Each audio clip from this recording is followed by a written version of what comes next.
How's it going, everyone? It's finally 2019 and I wanted to start it off by showing you my gaming setup. I mostly use my gaming setup for streaming, but I'm going to be putting more videos up on YouTube. I'm going to be doing more unboxings, whether it be with the equipment for my gaming setup or statues or anything else that comes in. I'm going to be doing more unboxings of that. On my Twitch stream, I'm also going to be putting up more videos on my YouTube of, gameplay and videos that I do there as well. So expect more coming out of my YouTube. I'm going to be streaming every day on Twitch. At least that is the plan. One hard part about my setup is that I'm in an apartment. I want to get a house eventually, and that's kind of the plan. And it kind of sucks having to take my setup down, every couple months, put it back up. And this is the best I could do and works for me at the moment. It's always changing, and it's always going to be changing. Every chance that I get to make improvements on it, I will. But I kind of want to wait until I get a house. When I get a house, I'm going to start doing more. For right now, this is kind of where it's going to be for a while. And that's one big reason why I'm like, all right, I'm going to start now. I'm going to make a video. I'm going to show everyone what I have. If they have any questions or anything like that, hit me up in the comments. And also, every piece of equipment here, I'm going to put in the links for it in the description as well. So let's get into it.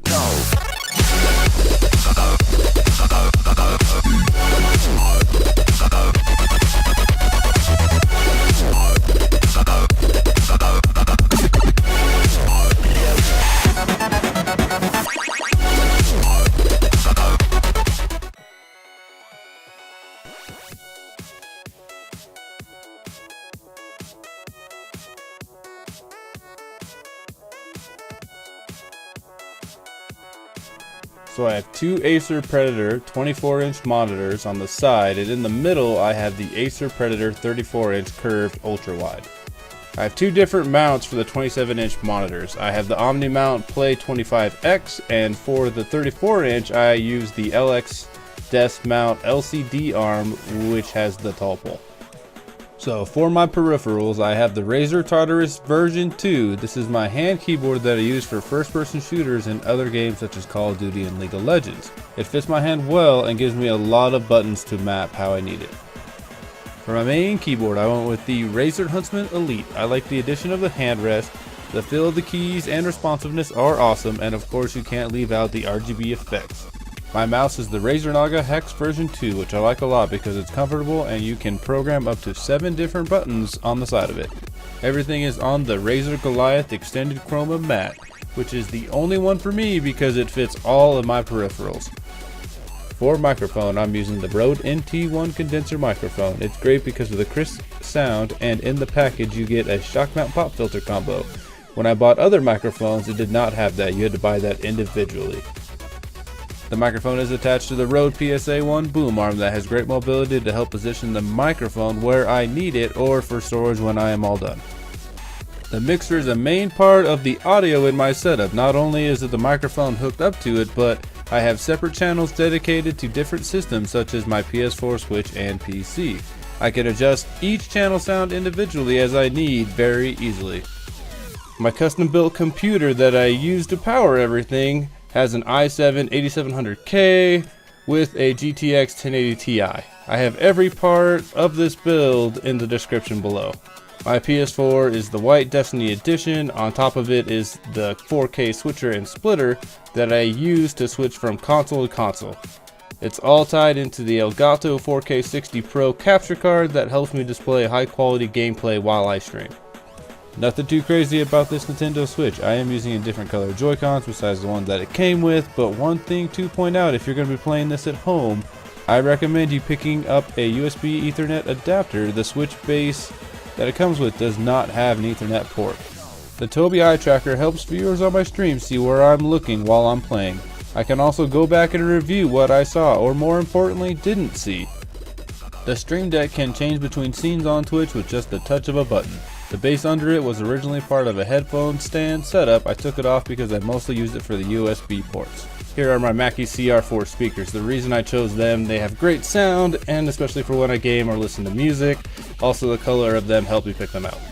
The mounts holding the speakers were better for me because I'm living in an apartment. They help save room on my desk, and I am able to position them how I want to get the best quality of sound in the room. I picked up the Neewer LED light and triangle wall mount for a few reasons. The lights are great, can adjust the brightness as I need. I can plug it into a wall mount adapter, or if for some reason I need to take it out somewhere else, I can just use the batteries. And most importantly, I can use them to light up my blue screen. The mounts help it so my room isn't cluttered with stands. This is where I have my headphone mount, because I can have multiple headphones hanging, they won't fall off or take up any space. And they're always a hand reach away. The Krakens were my daily headphones until the ASTRO A40X edition came out. So just like everybody else on YouTube, I went to IKEA and got the countertop desk setup. I don't use the stand to make the desk taller due to the chair not being tall enough. The countertop is being held up by the Alex drawers. I wish they came in green, but blue works for me. As you can see, there are a lot of wires and cords being made to look as nice as I possibly could get it. They are being held together with Velcro straps. I use the cable raceway as well, and that helps out a lot. My lighting for my setup is ran by the Philips Hue Smart Hub. They can be connected to my Razer Synopsis, which is great because it can sync up to all my other Razer products that I have. I can't tell you how many hours that I have sat in this chair, or how many times I have fallen asleep in it, but what I can tell you, it is very comfortable, which is a big plus since I spend so much time in it. I mentioned this blue screen a while back. The reason I use the blue screen other than the green screen is because of my chair, my headset, and I wear a lot of green shirts, so I don't want to blend it. I don't want to be a floating head in my stream. My old setup was a pain because it took up a lot of space. I had to take the screen down and the stands down if I wanted to open up the room. My solution is simple but saves a lot of time and effort. My camera is a Panasonic G7. I have it hooked up to an AC power adapter just like my Neewer LED light above it. The lens that I have is great for wide angle shots that I need for my videos. The camera is hooked up to a 4K Elgato cam link that turns it into a webcam. Sorry for the quality of this clip. I had to use my old webcam to show you how my DSLR camera looks in the setup. It's not in any other shots because I'm using it for this video. Here's the final product after 2 years of research and spending a lot of money for good equipment within my budget. I'm quite proud of what I've got, but definitely can't wait until I can move into a new house and be able to rebuild my setup and make it even better. I hope you enjoyed my video and it helped give you some ideas of how your setup can be. Leave any comments or questions about the video or any of the stuff that I showed you. Let's make 2019 a great year and expect a lot more videos and streams on Twitch.